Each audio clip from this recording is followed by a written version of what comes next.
बिस्मिल्लाहिर्रहमानिर्रहीम। स्टूडेंट्स अस्सलाम वालेकुम। उम्मीद है आप सब लोग खैरियत से होंगे। तो हाजिर हैं आपके पास CS 201 की GDB सॉल्यूशन फ़ाल 2025। अच्छा, इसमें जो सबसे अहम आपके लिए इंस्ट्रक्शन है वो ये है कि ये GDB जो है वो सिर्फ़ 24 आवर्स के लिए ओपन होगी। ये GDB सिर्फ़ 24 घंटों के लिए ओपन होगी। आपने उन्हीं 24 घंटों में अपना आंसर जो है वो सबमिट करवाना है, ठीक है? तो ये 20 तारीख को ये रात को 12 बजे ओपन होगी और 21 तारीख को रात के 12 बजने से पहले ये क्लोज़ हो जाएगी, यानी कि सिर्फ़ 24 घंटे। तो इसलिए आपसे यही रिक्वेस्ट है तमाम स्टूडेंट्स से कि अपना आंसर आप किसी शीट पर लिख के रखें। अभी आपको ये तो पता होगा कि जब आप सबमिट करवाते हैं उसमें कॉपी पेस्ट वाला ऑप्शन नहीं होता, अमूमन आपको टाइप करनी पड़ती है, ठीक है? माशाल्लाह आप दूसरे या तीसरे जो हैं सेमेस्टर के स्टूडेंट होंगे और आपको ये भी पता होगा कि सबमिट कैसे करवानी है, ठीक है? तो मेरी यही आपसे गुजारिश है कि अपना जो आंसर है ना वो आप लिख के रखें और इन गाइडलाइंस को फॉलो करें। जो इंस्ट्रक्शन मैं आपको बताऊंगा उनको लाजमी फ़ॉलो करें। और दूसरा ये है कि हमारे चैनल 5 मैथमेटिक्स पर अगर आप नए हैं तो प्लीज़ इसको सब्सक्राइब करें।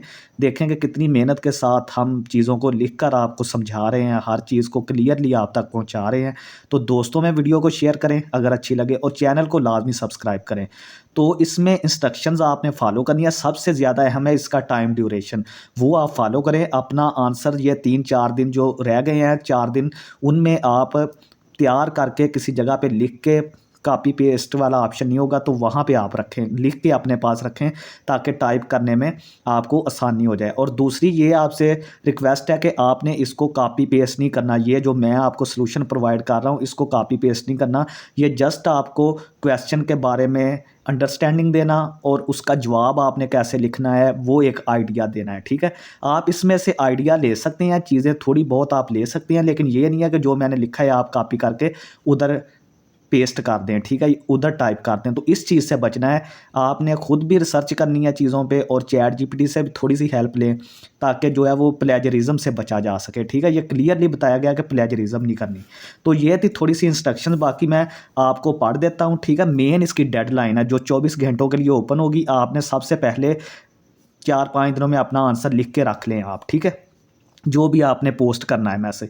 इंस्ट्रक्शंस हैं कि properly describe the mechanism of your selected option will be efficient for certain requirements, ठीक है? आपने जो भी ऑप्शन सेलेक्ट करना है ना, जो आपने जवाब में ऑप्शन सेलेक्ट करना है उसके लिए आप प्रॉपर्ली मैकेनिज्म को डिस्क्राइब करेंगे।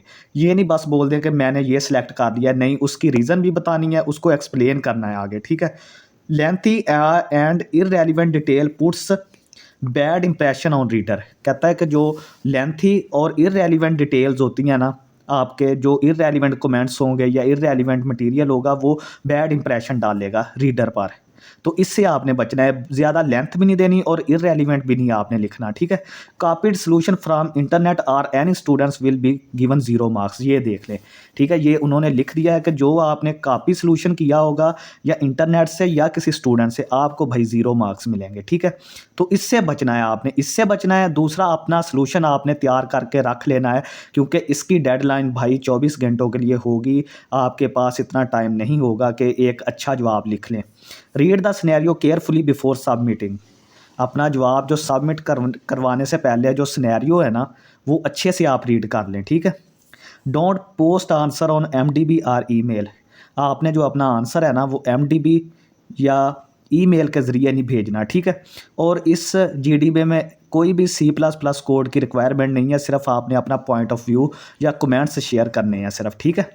तो चलिए नेक्स्ट अब हम आपको सिनेरियो बताते हैं कि आपका क्वेश्चन क्या है। इसको आप अगर अच्छे तरह से समझ लेंगे तो आपके लिए कोई भी चीज़ मुश्किल नहीं रहेगी, ठीक है?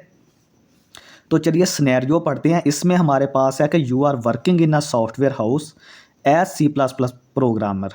आप किसी सॉफ्टवेयर हाउस में एज ए C++ प्रोग्रामर काम कर रहे हैं। The house is working on developing file management system for a company that maintains thousands of files inside folders and सब फोल्डर्स। अब ये चीज़ को, इस चीज़ को मेन है आपने समझना। कह रहा है कि जिस सॉफ्टवेयर हाउस में आप काम कर रहे हैं वो एक ऐसे सॉफ्टवेयर पर डेवलप कर रहा है जो कि फ़ाइल मैनेजमेंट सिस्टम के रिलेटेड है, यानी फ़ाइल्स को मैनेज करना, ठीक है? वो इस तरह का कोई सॉफ्टवेयर बनाने की ट्राई कर रहे हैं। तो फॉर अ कंपनी, उन्होंने किसी कंपनी को देना है ये सॉफ्टवेयर। और कंपनी क्या करती है, कंपनी जो है वो thousands of files inside folders and सब folders for record purpose. Company ने अपने रिकॉर्ड के लिए ना फाइल्स और फोल्डर्स और सब फोल्डर जिनकी तादाद हज़ारों में है वो मेंटेन करनी होती है। उस कंपनी ने कोई आर्डर दिया है आपके सॉफ्टवेयर हाउस को कि हमें फ़ाइल मैनेजमेंट सिस्टम पे एक सॉफ्टवेयर बना के दें, ठीक है। आप उसमें C plus plus programmer as a काम कर रहे हैं, ठीक है। ये मैंने यहाँ तक आपको बता दिया। The software must be able to search for a specific file efficiently within this entire directory structure by considering the following probabilities। वो कह रहा है कि सॉफ्टवेयर आपने ऐसा भाई बनाना है कि जो कि किसी स्पेसिफिक फ़ाइल को एफिशिएंटली जो है वो ढूंढ सके। किस में से ढूंढ सके, जो एक इंटायर एक कंप्लीट डायरेक्टरी, जिस तरह के टेलीफोन की डायरेक्टरी होती है ना, उसमें फ़ोन नंबर्स लिखे होते हैं बहुत सारे लोगों के, उसी तरह उसमें बहुत सारी फाइल्स, फोल्डर, सब फोल्डर्स होंगे। तो वो किसी भी फाइल को जिसका वो मतलब कमांड देंगे वो उसको एफिशिएंटली ढूंढ सकें उस डायरेक्टरी में, ठीक है। उस डायरेक्टरी में वो ढूंढ सकें और कंसिडरिंग द फॉलोइंग प्रोबेबिलिटीज़, ठीक है। वो इन प्रोबेबिलिटीज़ को, पॉसिबिलिटीज़ को जो है वो कंसीडर आपने करना है, ठीक है। वो आप बता रहा है कि वो किस तरह की फाइल्स या उनकी हायरार्की क्या हो सकती है, फ़ोल्डर किस तरह से पड़े हो सकते हैं उनके, ठीक है। वो मैं आपको थोड़ा सा बता देता हूँ कि आपने ये चीज़ें जो है ना, ये पॉसिबिलिटीज़ आपने लाजमी कंसीडर करनी है जब आपने वो सॉफ्टवेयर बनाना है। कि each folder can contain several files, एक फ़ोल्डर जो है उसमें बहुत सारी फाइल्स हो सकती हैं, ठीक है। ये आपने कंसीडर करना है। दूसरा, या each folder can contain multiple subfolders और each of which contain more subfolders creating an unpredictable level of folders and सब फोल्डर्स। वो कह रहा है कि या तो एक फ़ोल्डर में बहुत सारी फाइल्स हो सकती हैं, या फिर हर एक फ़ोल्डर जो है वो मल्टीपल सब फोल्डर्स पर मुश्तमिल है, और हर सब फोल्डर जो है वो आगे मज़ीद सब फोल्डर्स पर मुश्तमिल है। और वो इस तरह एक ना मतलब अनप्रिडिक्टेबल का क्या मतलब होता है कि जिसके बारे में कुछ कहा ना जा सके, कोई मतलब जिसके बारे में सोचा ना जा सके, उस तरह का कोई लेवल बना देंगे वो फोल्डर्स और सब फोल्डर्स का कि भाई हमें समझ नहीं आ रही कि ये कितने फ़ोल्डर कितने सब फोल्डर हैं। इस तरह का कोई सिनेरियो बन जाएगा, बहुत ज़्यादा फ़ोल्डर, सब फोल्डर, फाइल्स, फोल्डर के सब फोल्डर, फिर आगे सब फोल्डर, इस तरह का कोई सीन होगा, ठीक है। In your opinion which method between, अब वो पूछ रहा है कि भाई आपके ओपिनियन में इन दोनों में से कौन सा मेथड जो है वो इस सिनेरियो के लिए बेस्ट रहेगा। वो दो मेथड कौन से हैं, आइट्रेशन और रिकर्शन, ठीक है। आपने अपना आंसर जो है ना वो वैलिड पॉइंट्स के ज़रिए प्रूव करना है।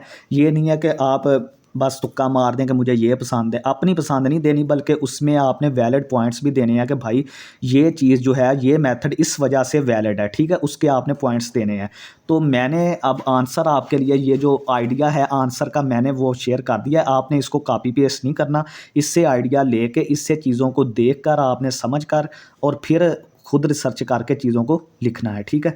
तो मैंने जो अपना आंसर बनाया है ना वो भाई रिकर्शन के हिसाब से है, ठीक है। अब मैं इसको जस्टिफाई करूँगा कि मैंने रिकर्शन को क्यों चूज़ किया, ठीक है।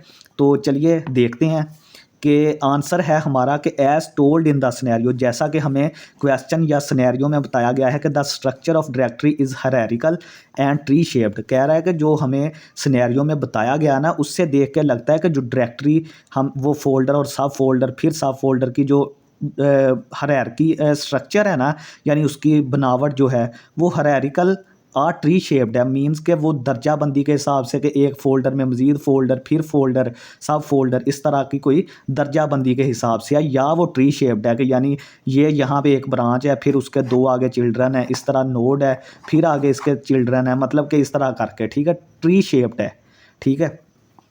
वेयर ईच फोल्डर में कंटेन फाइल्स, सब folders and these sub folders में अगेन कंटेन मोर सब फोल्डर्स, ठीक है। कह रहा है कि जहाँ पे फोल्डर जो हैं वो कंटेन कर रहे हैं बहुत सारी फाइल्स, सब फोल्डर्स, और सब फोल्डर्स मज़ीद आगे बहुत सारे सब फोल्डर्स कंटेन कर रहे हैं। ये एक हायरार्किकल या ट्री शेप्ड स्ट्रक्चर होगा कि एक नोड है, उसके आगे दो चिल्ड्रन है, हर चिल्ड्रन के आगे फिर दो चिल्ड्रन है, इस तरह करके ना सीन बनता है। Because the depth of this structure is unpredictable. कह रहा है कि भाई उसने खुद ही बता दिया है कि इसकी जो गहराई है ना स्ट्रक्चर की, ये जो डायरेक्टरी बनाई है फोल्डर सब फोल्डर की, इसकी जो गहराई है ना वो अनप्रिडिक्टेबल है, उसके बारे में कुछ नहीं कहा जा सकता। तो recursion is the most recursion is the most appropriate choice for searching a specific file due to this. कह रहा है कि जब उसका जो स्ट्रक्चर है ना उसके बारे में कुछ नहीं कहा जा सकता, तो रिकर्शन जो है ना वो बेस्ट ऑप्शन रहेगा searching a file due to this. ठीक है, किसी फाइल को सर्च करने के लिए रिकर्शन जो है वो इस सिनेरियो में बहुत बेस्ट रहेगा due to the following reason, इन रीजंस की वजह से। ठीक है, अब मैं आपको रीजंस बताता हूँ कि कौन सी रीजंस है। ठीक है, वो कह रहा है कि natural fit for tree like structures. कह रहा है कि जो रिकर्शन होती है ना वो कुदरती तौर पर ट्री लाइक स्ट्रक्चर जो होते हैं ना, ट्री लाइक, उनके लिए बहुत ज़्यादा फिट रहती है। कैसे रहती है? ये फोल्डर सब folder system behaves like a tree. कह रहा है कि फोल्डर सब फोल्डर, फोल्डर का आगे सब फोल्डर होना, सिस्टम जो है ना वो किस तरह बिहेव करता है, एक दरख्त की तरह करता है कि यानी एक दरख्त है, उसकी शाखें हैं, फिर हर शाख की आगे सब ब्रांचेज हैं, इस तरह करके। Where each folder is the node and its सब फोल्डर्स आर चिल्ड्रन। ठीक है, ये आपने CS201 में पढ़ा होगा कि एक नोड होगा, फिर उसके जो फोल्डर है वो एज ए नोड काम करेगा और जो सब फोल्डर हैं वो एज ए उसके चिल्ड्रन काम करेंगे, यानी उसके बच्चे आगे। ठीक है, recursion naturally handle this structure because a recursion function can process one folder then its सब folders automatically using same logic. वो कह रहा है कि रिकर्शन जो है ना वो कुदरती तौर पर इस तरह के स्ट्रक्चर को हैंडल करने के लिए बहुत बेस्ट है, क्योंकि जो सॉरी क्योंकि जो रिकर्सिव फंक्शन है ना वो एक फ़ोल्डर को जो है वो फ़ोल्डर को भी प्रोसेस करेंगे, अगेन इसके फिर सब फ़ोल्डर्स को ऑटोमेटिकली वो प्रोसेस कर लेंगे यूजिंग द सेम लॉजिक। जो आपने उसको लॉजिक दिया होगा वो उसी को इस्तेमाल करके फ़ोल्डर्स को और अगेन उसके सब फ़ोल्डर्स को खुद ही ऑटोमेटिकली सर्च कर लेंगे। ठीक है, नेक्स्ट रीज़न 2 है इसके, सिंप्लीफाइज द लॉजिक। ये हमारे लॉजिक को जो हम इस्तेमाल करेंगे उसको सिंप्लीफाई कर देता है। Using the iteration for this problem becomes complex. ठीक है, कह रहा है कि अगर हमने इस सिनेरियो में आइट्रेशन का इंतखाब किया ना तो हमारा जो प्रॉब्लम होगा ना वो कम्प्लेक्स हो जाएगा। Because you must manually manage stack और क्यू ऑफ फोल्डर्स। इसमें आपको आइट्रेशन में आपको मैनुअली तौर पर स्टैक्स और क्यूज़, ठीक है, ये आपने कंसेप्ट पढ़े होंगे, फ़ोल्डर्स के जो स्टैक्स और क्यूज़ होंगे ना वो आपको मैनुअली मैनेज करने पड़ेंगे, जो कि बहुत ज़्यादा मुश्किल काम है। You must need to track which sub folders to process next. और आपको इस चीज़ की ट्रैकिंग भी करनी पड़ेगी कि इस फ़ोल्डर के बाद हमने किस सब फ़ोल्डर को नेक्स्ट प्रोसेस करना है, इसके बाद किसको करना है, ये आपको खुद देखना पड़ेगा आइट्रेशन के सीन में। The code becomes long and difficult. इसकी वजह से कोड जो है वो लॉन्ग और डिफ़िकल्ट हो जाएगा। तो recursion automatically manages its own call stack, keeping logic clean, short and easy to understand. ठीक है, जो रिकर्शन है ना वो ऑटोमेटिकली इन सब चीज़ों को मैनेज करता है, वो खुद ही अपना जो स्टैक है उसको कॉल करता है और लॉजिक को क्लीन, शॉर्ट और इजी टू अंडरस्टैंड रखता है। ठीक है, अच्छा नेक्स्ट हमारे पास है कि हैंडल अनप्रिडिक्टेबल डेप्थ। ठीक है, जैसा कि हमें सिनेरियो में बताया गया कि जो फोल्डर सब फोल्डर है ना उनकी डेप्थ भाई अनप्रिडिक्टेबल है, उनके बारे में कुछ भी नहीं कहा जा सकता कि वो कितने गहराई में है, कितनी फाइल्स हैं, ये वो चीज़ें ना।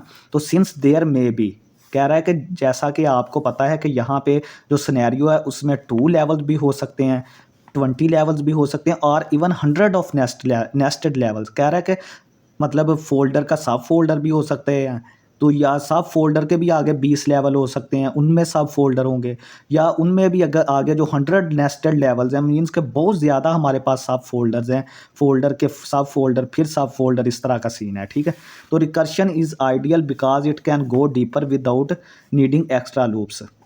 वो कह रहा है कि रिकर्शन इसलिए भी आइडियल है कि ये जो है वो गहराई में जाती है और एक्स्ट्रा लूप्स की भी ज़रूरत नहीं इसको पड़ती। जो हमें लूप्स जो है वो कॉल करने पड़ते हैं, ठीक है, उसको लॉजिक देना पड़ता है, हम उससे भी बच जाएंगे। Iteration struggles in this situation. Iteration जो होगी वो इस सिचुएशन में स्ट्रगल करेगी और कोड को जो है वो मज़ीद वो मुश्किल बनाएगी, कम्प्लेक्स बनाएगी। तो efficient for searching. Recursion avoids unnecessary looping through unrelated folders. ठीक है, रिकर्शन क्या करेगी, रिकर्शन जो है ना वो अवॉइड करती है अननेसेसरी, गैर ज़रूरी जो लूपिंग है ना उससे बचाती है। कि मीन्स एक फ़ोल्डर में हमारा काम है ही नहीं तो उसमें नहीं जाती रिकर्शन, वो उसी फ़ोल्डर में जाती है जहाँ पे हमारा काम है। ठीक है, वो अनरिलेटेड जो गैर रिलेटेड हमारे फ़ोल्डर होंगे ना उनको सर्च नहीं करती। ठीक है, it checks only the relevant branches of the tree. ये देखें मैंने यही आपको बताया कि ये ट्रीज़ की वो ब्रांचेज़ को ही सर्च करेगी, चेक करेगी जो हमारे रेलिवेंट होंगी। In terms of efficiency it becomes like a depth first search. ठीक है, एफिशिएंसी के लिहाज से ये एक डेप्थ फर्स्ट सर्च जो है वो बन जाती है, इस तरह बिहेव करती है। डेप्थ फर्स्ट सर्च का क्या होता है कि जो रिकर्शन होती है ना, वो सबसे पहले ही गहराई में चली जाती है। ठीक है, वो गहराई में ही चली जाती है, बगैर बताए बगैर ही चली जाती है, मतलब चीज़ों को हर चीज़ को अलहदा-अलहदा चेक करने के बजाय वो गहराई में चली जाती है, which is ideal for this case. तो इस केस के लिए ये आइडियल है। अब कंक्लूजन है कि recursion is the most suitable and efficient approach for the file management system due to above reason.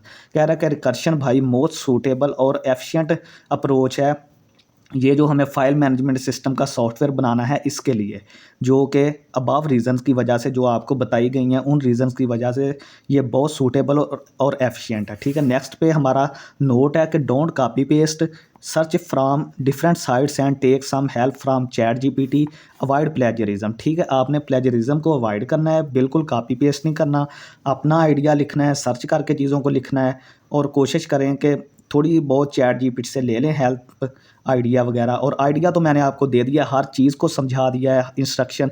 सबसे अहम चीज़ है कि ये जीडीपी सिर्फ 24 घंटों के लिए ओपन होगी, ये आपने याद रखना है। आपने अपना सलूशन जो है वो लिख लें, कॉपी कर लें, या जो भी आपने करना है वो करके तैयार रखें। ठीक है, जीडीपी की बहुत ज़्यादा अहमियत होती है, तो इसलिए आपने इसको मिस नहीं करना और गैर ज़रूरी चीज़ें नहीं लिखनी, ज़्यादा लेंथ भी नहीं करनी।